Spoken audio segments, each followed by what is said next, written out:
Olá, tudo bem?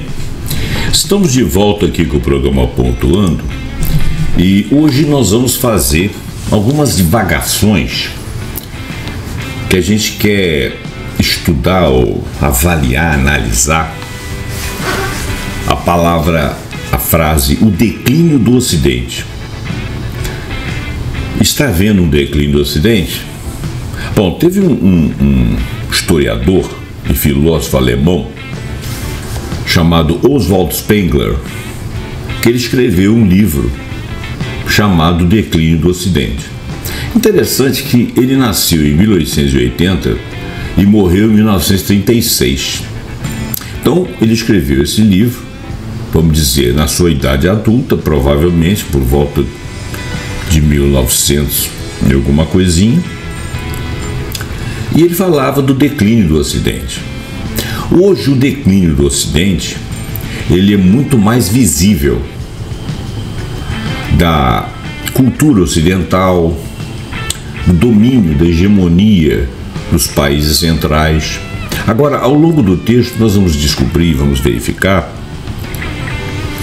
que o domínio do Ocidente, ele foi um lapso de história, considerando a nossa história de, sei lá, mais de 10 mil anos. O domínio do Ocidente, ele foi um lapso.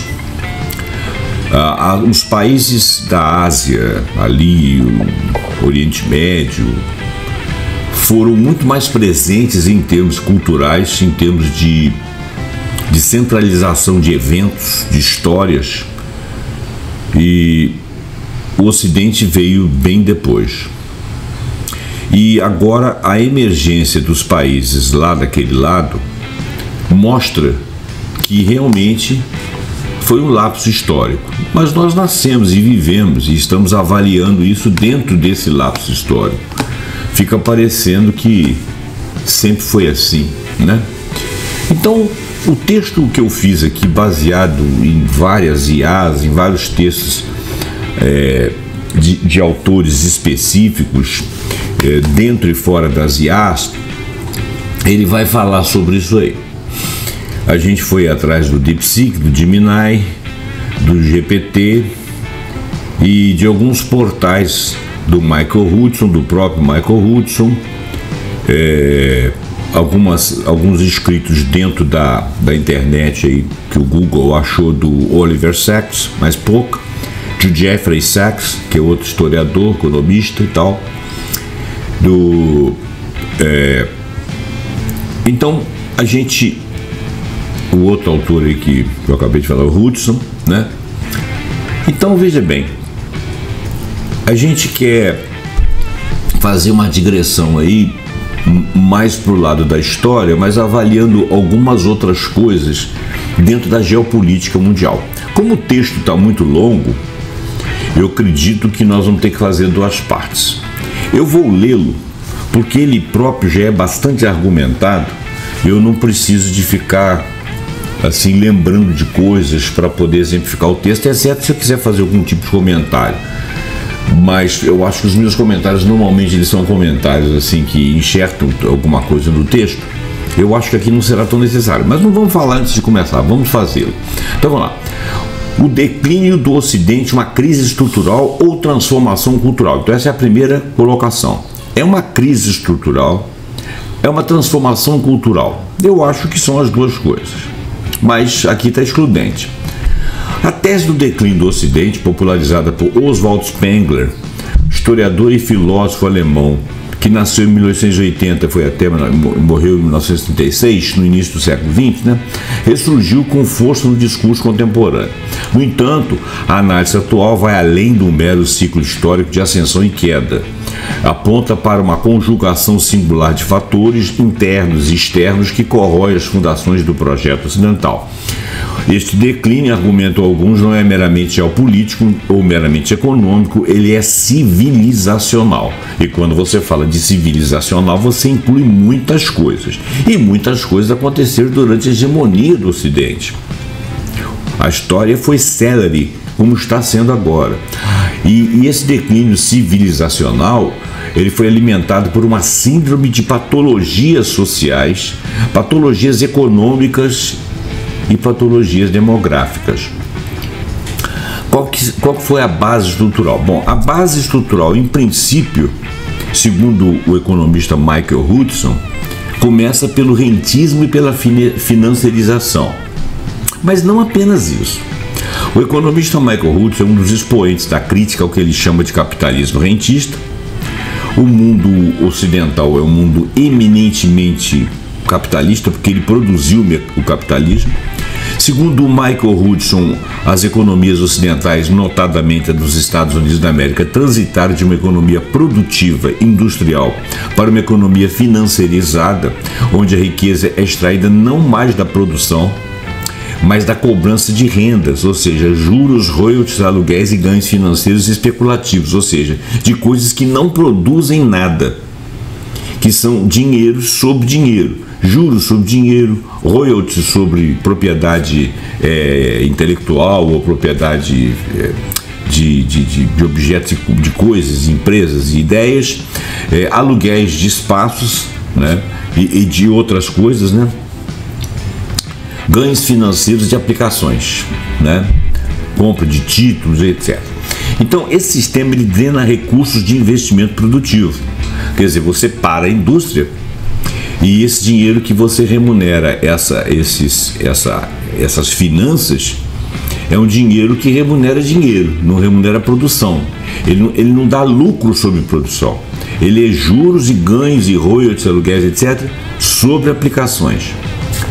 E com isso você paralisa muito da inovação, você diminui o poder de compra da população, porque você emprega menos pessoas, porque você tem desindustrialização, você tem menos comércio, ou o comércio que você tem, ele é oriundo ele é feito com produtos e serviços, a maioria dos produtos externos, que você está devendo e pagando alguma coisa. O Brasil, por exemplo, vive isso. Aumentando a desigualdade, né? Porque o salário médio dos americanos, por exemplo, tem 30 anos que não sobe, ou mais até, e dá um estrangulamento do crescimento dos países a longo prazo. E mesmo que você, por causa do fator financeiro, você tenha um PIB alto, mas ele não está baseado em produção e em distribuição de renda. PIB não tem nada a ver com isso. A riqueza do país não necessariamente fala da igualdade social, da melhoria do padrão da população. O PIB pode estar concentrado na mão de meia dúzia. A economia então deixa de ser um jogo de soma positiva, onde todos ganham com a produção, maiores e menores salários, maiores e menores lucros, seja do comércio, seja da indústria, seja dos próprios governos, e se torna um jogo de soma zero, onde o lucro de um acaba por ser a dívida do outro.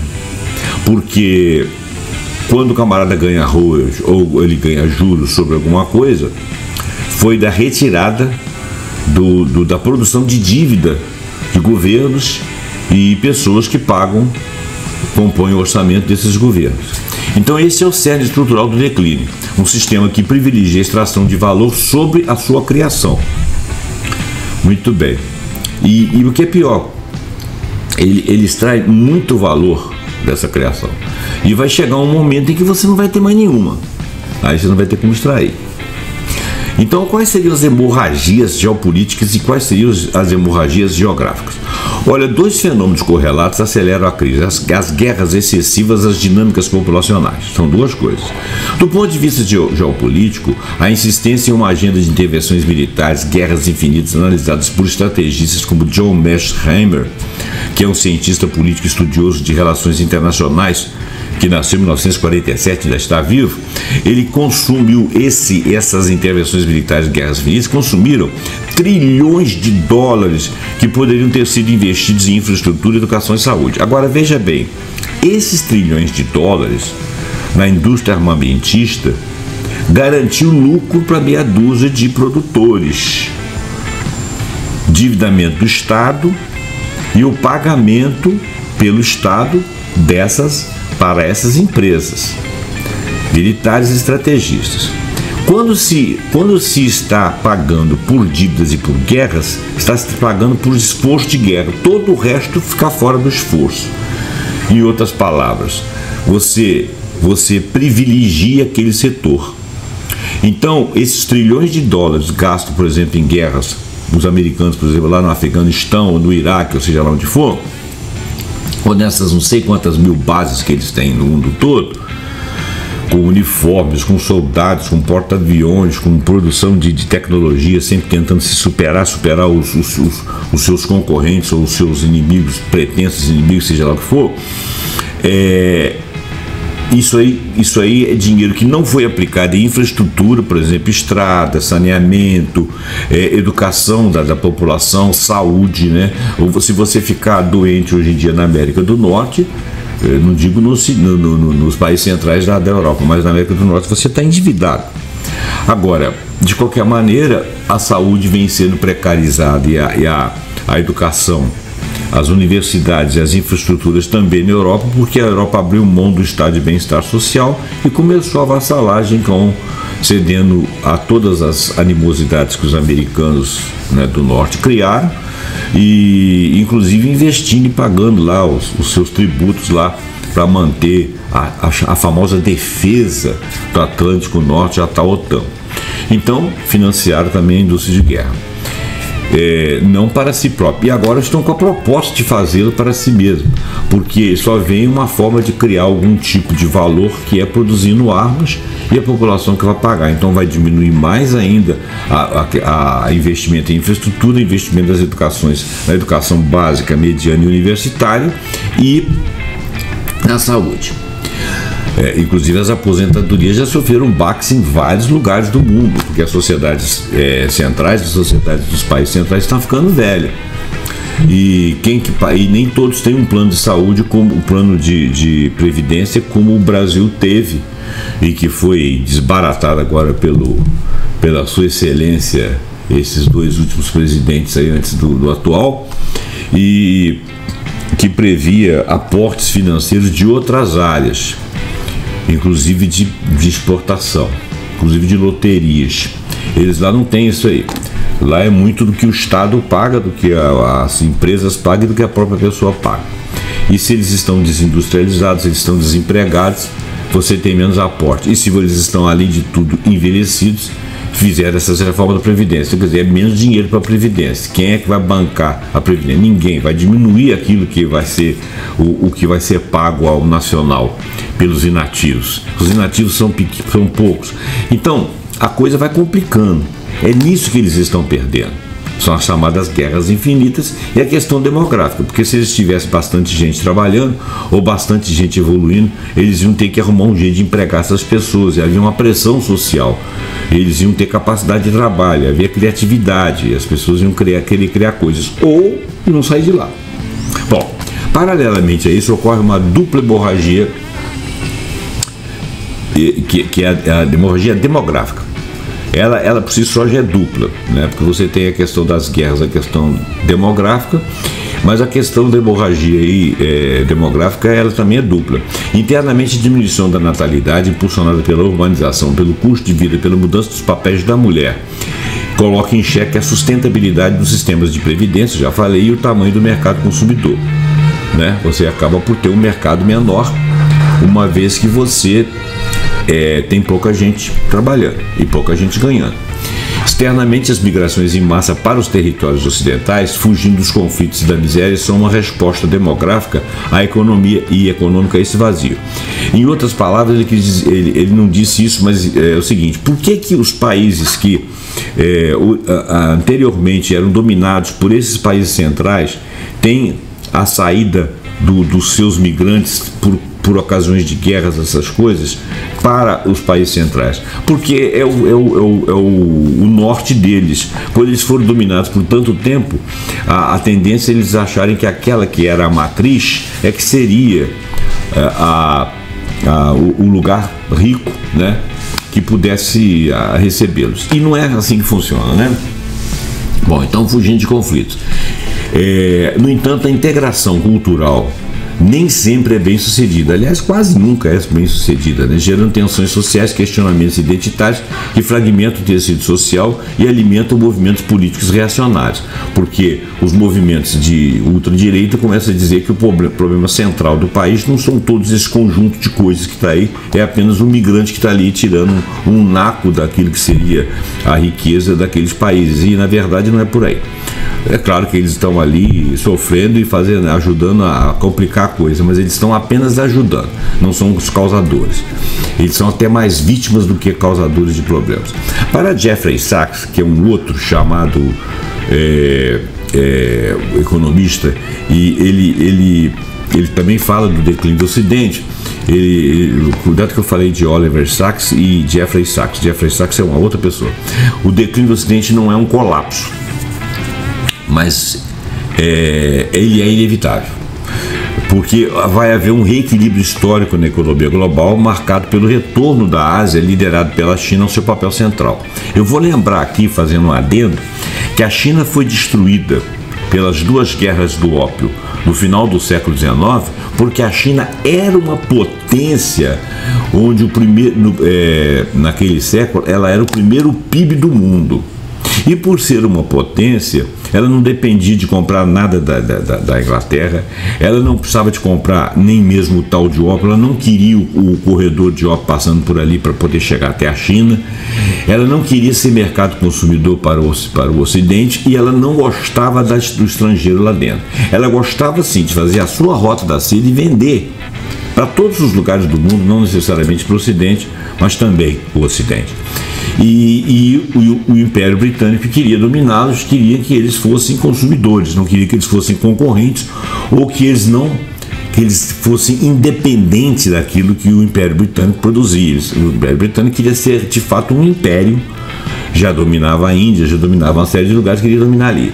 Os chineses resistiram a primeira vez, sofreram uma guerra, onde não foram derrotados, mas a primeira guerra do ópio. A segunda guerra do ópio, realmente, o Império Britânico conseguiu chamar amigos, entre aspas, ali do Ocidente, né? Outros países ali fizeram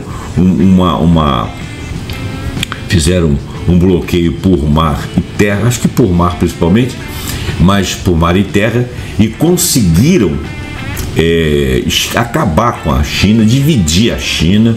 O Japão ali do lado ficou com um naco, outros ficaram com outras partes, e a China foi derrotada. Eles chamam isso de século da humilhação, que foi do dia da guerra até quando eles começaram a levantar a cabeça no final do século XX. Né? Para eles foi o século da humilhação, que eles tiveram que se recompor completamente. Hoje, eles são novamente uma potência, disputando o segundo PIB do mundo, disputando hegemonia, pelo menos comercial, com o Ocidente, normalmente com os Estados Unidos da América.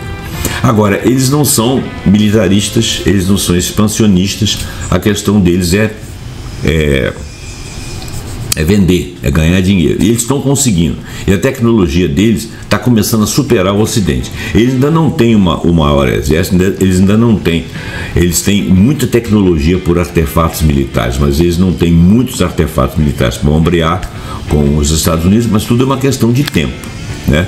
A economia deles é vicejante, eles já estão conseguindo superar a questão dos chips, a tecnologia deles não é mais xing-ling, eles são o primeiro mundo, carros elétricos, eles vendem em tudo quanto é lugar, eles conseguem baratear preço. Agora, eles têm lá os defeitos deles, que não vem ao caso eu falar aqui agora, sobre questões econômicas, mas eles, dentro da ótica dos países centrais, países do Ocidente, dentro dessa mesma ótica de crescimento, de produção e de ganho de um capitalismo que eles chamam de capitalismo do Estado, eles são pujantes.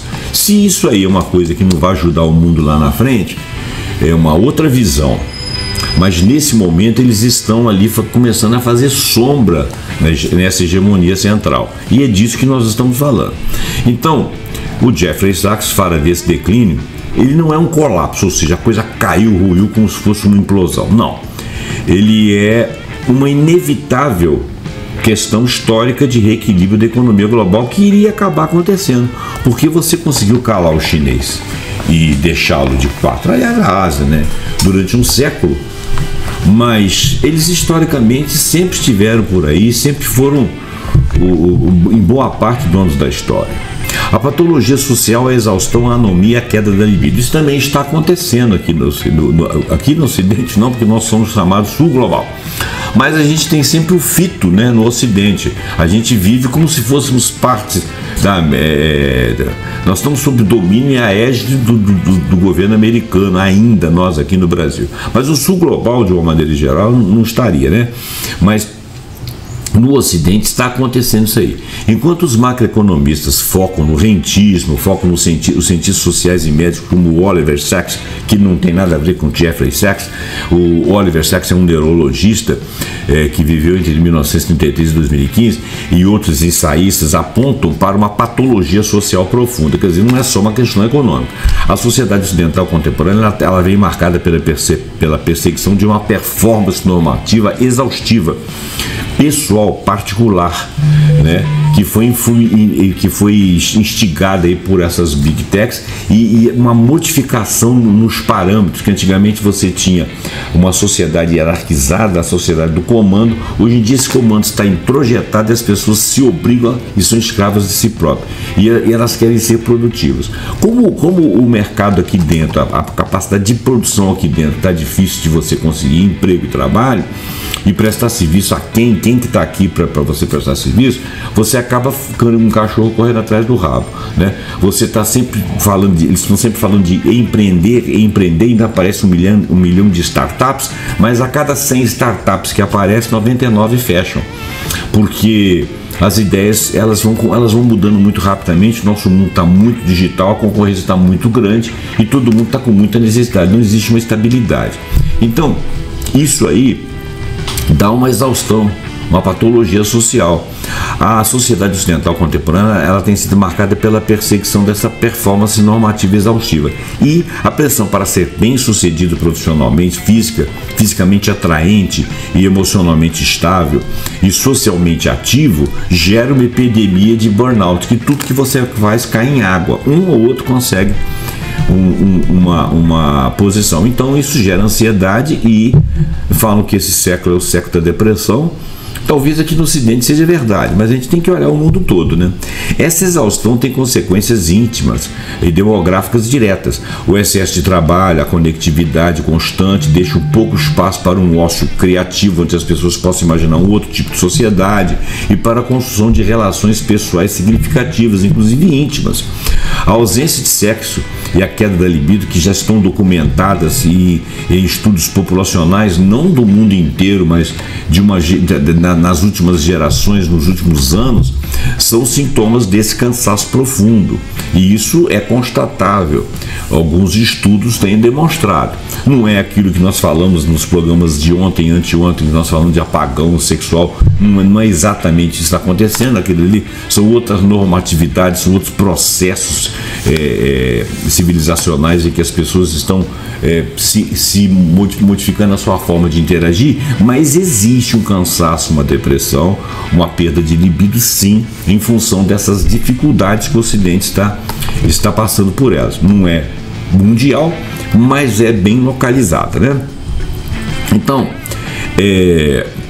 essa exaustão tem consequências íntimas demográficas diretas. O excesso de trabalho, a conectividade constante deixa um pouco espaço para o ócio criativo, para a construção de relações significativas, inclusive as íntimas. A ausência de sexo, a queda da libido, documentadas em estudos populacionais aqui ou ali, são sintomas desses cansaços. Não se trata apenas de questão biológica, mas é quase um colapso de um desejo num ambiente assexuado pelo estresse em alguns lugares, pela distração digital também em alguns lugares, pela mercantilização das relações humanas, e a vida transforma-se numa sucessão de métricas a atingir, esvaziando-se a espontaneidade e o prazer. Lembre-se que nós estamos falando isso de um conjunto de estudos que ainda vão ser confirmados, mas referentes ao Ocidente. Não estou falando do Sul Global, porque o Sul Global tem outras dificuldades, tem dificuldades com guerras, com fome, com doenças. O Oriente está vicejando lá, apesar de que eles também estão muito ligados e tal,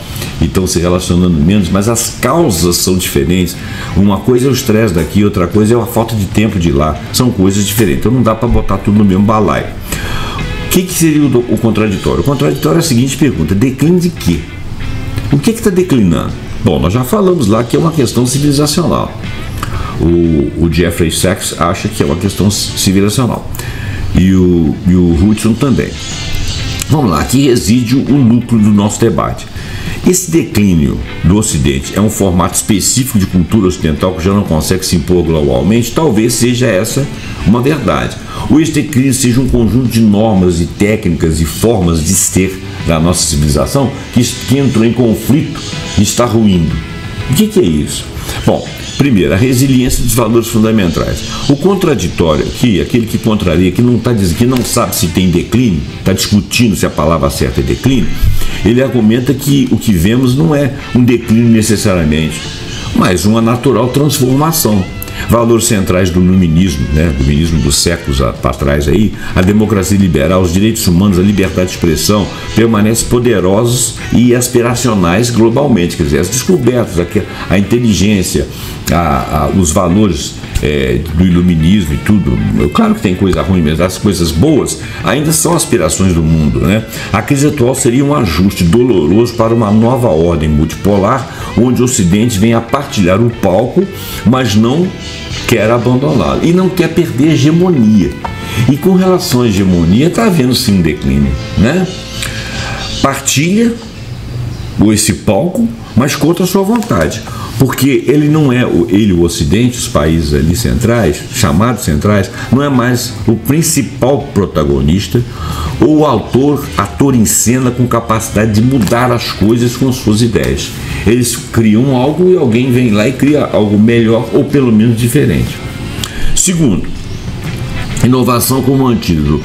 Os mesmos países ocidentais que apresentaram essas patologias ou apresentam continuam a ser os epicentros das inovações científicas, sim, tecnológicas, culturais, até por causa de alguns problemas. Essa inovação, essa capacidade de produzir algo aparece. As sociedades em dificuldades se tornam, tomam por uma evolução de fatores que faz com que elas tentem sair daquilo, e aí aparece a inovação, né? É aquela coisa do carro apertado que anda, né? A inteligência, carro lotado, sei lá. A inteligência artificial, a biotecnologia, as novas indústrias verdes podem reverter o cenário econômico, criando novos paradigmas de crescimento que suplantem o rentismo. Porém, existe um núcleo dominante e governante que esse está muito preso aos padrões antigos. O resto da sociedade está aí querendo evoluir, mas esse domínio político aí ainda não cedeu. Até porque outros autores trabalham nesse sentido e o Ocidente terá de usar sua competência para estar também atingindo alguma coisa desta forma. Porque senão vai acabar do lado de cá. Se eles insistirem, por exemplo, que não tem problema não, vamos pegar o petróleo, vamos fazer, vai acontecer e poluir, que não tem poluição, mentira, negócio de aquecimento global, eles vão ser os primeiros a ir à bancarrota. E os outros países não vão permitir, porque um país poluente, ele polui o mundo todo, ele polui só assim. Terceiro, a chamada vassalagem, né, que é questionada. A ideia de que vassalos, né, e em si um resquício da visão imperial que já não se sustenta. Olha, eles ainda se têm como um império, né? E existe-se uma vassalagem da Europa. A Alemanha, por exemplo, ela perdeu muito com esse negócio aí de ter se alinhado nesses últimos tempos aí, essas questões de guerras aí com os Estados Unidos, né? Eles perderam o Nord Stream 1, Nord Stream 2, que foi um projeto conjunto deles com os russos, em que houve investimento financeiro para que a energia chegasse muito barata e muito rápida na Alemanha, fazendo a indústria alemã crescer rapidamente e ter sustentáculo. À medida que eles permitiram entrar em guerra e os russos ficarem afastados e destruíram o Nord Stream 1 e o Nord Stream 2, passaram a comprar um petróleo de xisto da América do Norte 5 a 6 vezes mais caro, está fazendo ruir a sua indústria. Então isso é uma vassalagem, porque eles sabiam perfeitamente que eles podiam ter falado, se vocês querem discutir com a Rússia, escutam, eu vou continuar comprando petróleo barato, que a minha indústria depende disso. E, quer dizer, esse plano foi um plano de tirar também o protagonismo da própria Alemanha, né? E não conseguiram deter a Rússia, né? E e prejudicaram o Ocidente e se prejudicaram. Então, eu acho que existe sim essa vassalagem. Ele está colocando aqui como contraditório. Países aliados à Europa e à Ásia agem cada vez mais com autonomia estratégica, buscando seus próprios interesses. Sim, até porque a China é inteligente o suficiente para conversar com eles. E às vezes eles dizem não para a América do Norte, mas não tem dito muito não. Então, isso não é um sinal de declínio ocidental, mas do fim de uma hegemonia em conteste. Sim. Quando os países começam a discutir a questão das tarifas, eles começam a discutir, é porque simplesmente a hegemonia não é em conteste. Existe a emergência de um mundo novo, mais complexo, ele é interdependente, aliás, o mundo sempre foi interdependente. O que está em declínio é a capacidade de ditar ordens, não necessariamente a de influenciar, porque vários atores agora influenciam com as suas descobertas, com os seus movimentos. E quarto, um renascimento cultural. Eu acho que esse renascimento ele está se tornando necessário. Eu vejo pela arte produzida, pelos filmes produzidos aí, pelas centrais de produção de cultura, e o pessoal ainda está muito preso naquelas ideias do passado. É preciso modificar isso aí. As crises são também períodos de grande criatividade. A exaustão da performance normativa está gerando contramovimentos, buscas por mindfulness, né? Valorização da saúde mental, a crítica do hustle culture, que significa uma cultura de agitação onde o trabalho árduo e excessivo ocupa todos os pontos. As pessoas já estão começando a discutir isso aí. A geração Z, por exemplo, que o pessoal fala que é vagabundo, que não quer nada, que é isso, que é aquilo, mas eles estão começando a discutir isso aí. Eles estão sendo protagonistas, eles estão falando assim, pô, eu não vou fazer o que vocês estão fazendo, porque isso aí vai me matar, eu quero fazer de outra forma. E eles, de repente, apesar de terem sido acusados de não serem tão inteligentes e de serem preguiçosos, de repente estão descobrindo maneiras de serem protagonistas sem se matar, ou pelo menos não matar de raiva, né? Então, existem novas formas de comunidade se associando. Pode estar nascendo uma nova cultura ocidental, mais introspectiva, menos expansionista, ou seja, aquela que não quer dotar o resto do mundo da sua forma de pensar, quer fazer uma coisa por si mesmo. Então, conclusão. Existe um diagnóstico complexo, o declínio do Ocidente é, portanto, uma sentença inevitável, é um diagnóstico de uma crise que tem múltiplas faces. A análise conjunta desses fatores, do rentismo lá de Hudson, as guerras excessivas, a exaustão social do Oliver Sacks, a crise demográfica, pinta um quadro convincente de uma civilização sob estresse. No entanto, é crucial distinguir o declínio de um modelo, o capitalismo financeirizado, hiperconsumista, individualista, e o declínio de uma civilização inteira. Parece que o capitalismo financeirizado, hiperconsumista, individualista, ele vai correr para o declínio porque ele não é solução para nada, né? Agora, a civilização inteira está declinando? Não, ela ainda tem valores, ela só não é a grande influente. O que está morrendo pode ser uma forma particular de organização social e econômica que se tornou disfuncional. A verdadeira questão não é se o Ocidente vai cair, mas se ele será capaz de realizar aquilo que sempre afirmou ser o seu maior triunfo, a capacidade de se reinventar. A resposta, eles não podem ficar presos a culturas anteriores achando que aquilo ali é o ó do borogodó. Não, a coisa está mudando. O ser humano está mudando. A resposta dependerá de sua habilidade em superar o rentismo, reencontrar um propósito coletivo para além do consumo, do desempenho, negociar de forma humilde e realista o seu lugar no mundo que já não é seu. Nunca foi, mas tinha-se a pretensão de que fosse. O declínio final, como impede, né? O declínio final pode ser apenas o prelúdio de uma necessária, ainda que dolorosa, metamorfose dessa civilização, né? Agora, opinião do Jeffrey Sachs, que é um economista e analista internacional norte-americano, e ele é liberal, ele não é esquerda não, tá? Para não dizer que todas as críticas que ele faz, eu nem entendo a maneira como ele fala e pensa, nem entendo como que ele se denomina liberal, mas ele é, né? Agora, quais são as opiniões dele? O fim da breve anomalia da hegemonia ocidental, que é aquilo que eu falei no início, o reequilíbrio demográfico e econômico. O Sachs, Jeffrey Sachs, não o neurologista, mas o economista e analista, ele argumenta que durante a maior parte da história humana, a Ásia, principalmente China e Índia, que sempre foram as maiores populações, representou a maior parte da população e da produção e da economia mundial. A rota da seda veio de onde? A descoberta da pólvora, do estrolado, do comércio das navegações, foi tudo chinês. A Índia, apesar de ter sido dominada, era um país pujante antes de ser dominada pelo Império Romano, e foi dominada exatamente porque tinha gente e capacidade, mas não estava com os olhos abertos na hora, né? O domínio do Ocidente, Europa e Estados Unidos, no caso, foi uma breve anomalia de cerca de 200 anos apenas. É porque a gente está dentro desses 200 anos, então não estamos com capacidade de ver. Impulsionada pela Revolução Industrial e pelo domínio militar e colonial. Mas a Revolução Industrial não se restringiu, não ficou ali. Ela foi para o resto do mundo. O resto do mundo também é inteligente. E fizeram outras revoluções em cima dessa. Assim como fizeram revoluções sobre aquilo que foi descoberto na Antiguidade, aquilo que foi feito pelo Império Romano, aquilo que foi feito por outros impérios, bizantino, na arte, na China, na Índia, em vários outros lugares, né? E o domínio do Ocidente, Europa e Estados Unidos foi uma breve anomalia. Bom, desses 200 anos. Impulsionado pela Revolução Industrial e tal, e pela economia, pelo domínio militar e colonial.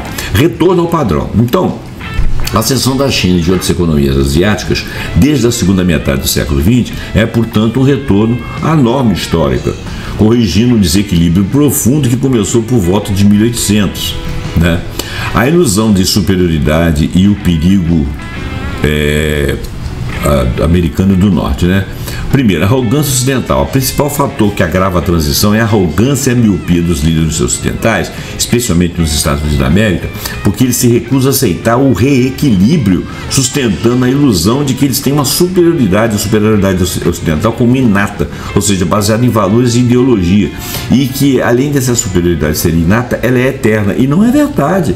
Em civilização por civilização, se você pegar o Ocidente atual e a história do Oriente, você vai ver que o Oriente tem até muito mais filosofia, muito mais conhecimento traduzido ali, e muito mais descoberta, e capacidade de ir além. E não é um resultado temporário do domínio técnico-militar, né? Porque tecnológico e militar, a tecnologia da China, em termos de produção de produtos que resolvam problemas em vários setores da vida, e a capacidade militar, por exemplo, lá da Rússia e da própria China, dá para parear com o Ocidente. É uma visão midiática imposta culturalmente, centrada na dominação cultural, por exemplo, filmes, TV, séries, reportagens. Isso aí diz respeito a nós. Eles até imitam, até acham interessante, até assistem tudo, mas já é um sistema gasto. A gente precisa de rever isso aí. Isso em termos de entretenimento, né? Agora, existem coisas mais profundas e cultas, tanto aqui quanto lá. A China não é a causa dos problemas, segundo o Sachs. O Sachs critica a narrativa americana de que a China é a causa dos problemas dos Estados Unidos. Não é verdade. Ele insiste que as falhas são domésticas. Ele é, inclusive, americano. São déficits fiscais, uma dependência de um sistema político disfuncional que serve a doadores ricos, né? O fato do dólar ser a moeda de conversão mundial faz com que a maquininha do dólar esteja sempre produzindo dólar para tudo que eles precisam de comprar. Se o dólar de hoje para amanhã perder essa hegemonia, ou perder essa centralidade de conversão, eles quebram no dia seguinte.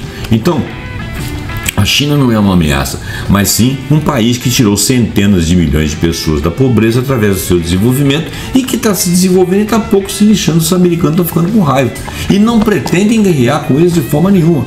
Nesses últimos muitos anos aí, mais de 50, 60, 70 anos, a China nunca invadiu país nenhum, nunca fez guerra com ninguém, nem financiou guerra para os outros.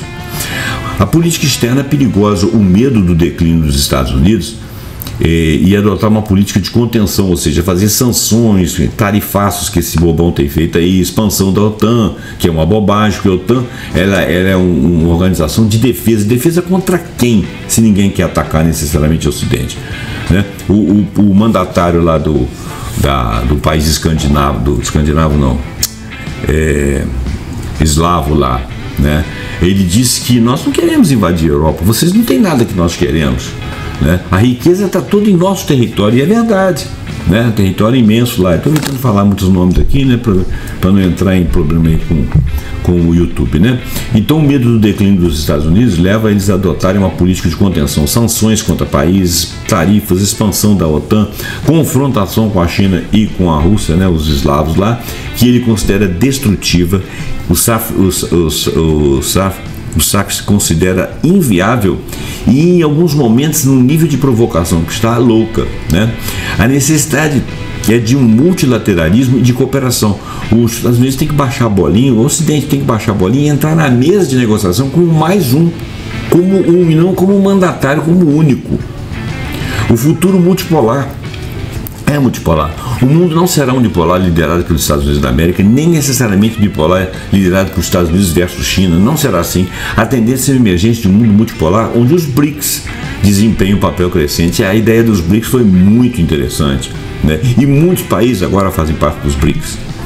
Focos nos problemas reais. O Sachs defende que a única forma de evitar um desastre geopolítico é que o Ocidente abandone a busca pela hegemonia e se concentre nos problemas globais urgentes que exigem cooperação, como crise climática, que é urgentíssima, o combate à pobreza, porque a pobreza ela se alastra e ela contamina as economias, e as pandemias que vão surgir em função inclusive da própria pobreza. Em suma, Jeffrey Sachs vê o declínio do Ocidente como o fim da hegemonia americana e europeia. Um processo inevitável e em grande parte saudável, porque as civilizações têm que ganhar a diferença, têm que se modificar, têm que crescer. As coisas não são estáticas, né? O perigo real não é a ascensão da China, mas sim a recusa dos americanos, dos Estados Unidos da América, em aceitar essa nova realidade, se engajar em um sistema verdadeiramente multilateral e cooperativo e se preservar para continuar a estar ali, né? E não se submeter a uma possível derrota. Bom, estudos estruturais, crises estruturais, culturais e o contraditório mais uma vez. Veja bem, a ideia do declínio do Ocidente ressurge periodicamente nesse debate intelectual. E a análise, ela tem muitas faces. Nós já falamos de rentismo, já falamos de guerra, já falamos de demografia, nós falamos de migração, de cultura, de trabalho, e aponta para um diagnóstico além da economia ou além até da geopolítica. Mergulha em questões sociais e questões existenciais. Então é um problema realmente civilizacional. O declínio do Ocidente tem a ver com civilização. Então, o setor FAIR, finanças, seguros e imobiliário, recuperou o controle do Estado. A riqueza é buscada primariamente através da extração de renda, juros, aluguéis, dividendos dos monopólios, e não da criação de um novo valor ao capital industrial, que é o que a China está fazendo. Então o Michael Hudson diz que o problema principal e central desse declínio na área econômica é isso aí. A dívida como mecanismo de exploração, ou seja, trabalho e as famílias são exploradas crescentemente pela dívida hipotecária, estudantil, cartão de crédito, que direciona a maior parte das rendas para credores rentistas. E o que acontece? As pessoas endividadas não consomem, né? Então a economia não cresce. Estagnação e regressão. Ao parasitar o trabalho que produz e aumentar o custo de vida e de fazer negócios via preços e monopólios e aluguéis do rentismo, o rentismo condena a economia real à estagnação, a regressão social, ao aumento da desigualdade, a perda de produtividade e capacidade industrial, vem a colocar o Ocidente em desvantagem frente aos modelos mistos, como o da China, por exemplo, onde o setor bancário é mantido como instrumento público de fomento produtivo e onde não se cobram juros que venham a quebrar a empresa lá na frente, até porque a China sempre tem o governo com um pezinho lá dentro da sua empresa, para que ela possa participar das suas decisões, para que você não decida fazer uma coisa lá que possa ser ruim para todo mundo. Essa é a maneira deles pensarem, por mais que você possa até discordar disso. Cansaço e o custo de guerras excessivas. O vasto complexo militar e industrial, ele drena recursos que poderiam ser investidos em infraestrutura, educação, saúde e tecnologia civil, acelerando a deterioração social interna. É verdade. E perda de legitimidade. O uso constante da força e da intervenção em outras regiões corrói a legitimidade moral do chamado soft power, que é o poder brando do Ocidente, impulsionando a busca por um mundo multipolar, porque você não pode ficar sob a égide de alguém que vai sempre intervir lá e dizer para você que lado que ele quer que você vá, sendo que esse lado às vezes é pior para ele. Como sugere o historiador Perry Anderson, a reação violenta dos hegemons, né, dos hegemonistas, e a inevitável emergência de outros polos é o que hoje explica as tensões geopolíticas e que está provocando guerras que não estão para acontecer. Não existe conflitos ideológicos aí para guerras. As guerras são de expansão ou de manutenção de hegemonia. Crises demográficas e migratórias, a substituição e o envelhecimento. Diminuição demográfica. A taxa de natalidade está abaixo dos níveis de reposição dos países centrais da Europa, os países do Ocidente. É um fato nos países ocidentais. Isso gera envelhecimento populacional, que sobrecarrega o sistema de bem-estar social, diminui força de trabalho e capacidade de inovação, porque o jovem ele está apto a inovar. Ok? Migração. Esses territórios, embora necessário para compensar a escassez de mão de obra, nesses territórios necessitam de mão de obra e injetar dinamismo demográfico, mas ela é vista como um fator de declínio por correntes críticas, né? Porque causa tensão social, é uma cultura que eles sentem-se invadidos, eles se sentem superiores, eles não gostam da cultura de terceiros, nem que seja para trabalhar para eles. A integração de diferentes culturas e a ascensão de sentimento nacionalista e xenófobo, como alertado em algumas análises sobre migração, geram essa tensão social, a polarização política minando a coesão interna e incentiva o aparecimento de lideranças que ficam acusando essas pessoas dos problemas do país, quando na realidade aquele não é o problema do país, né?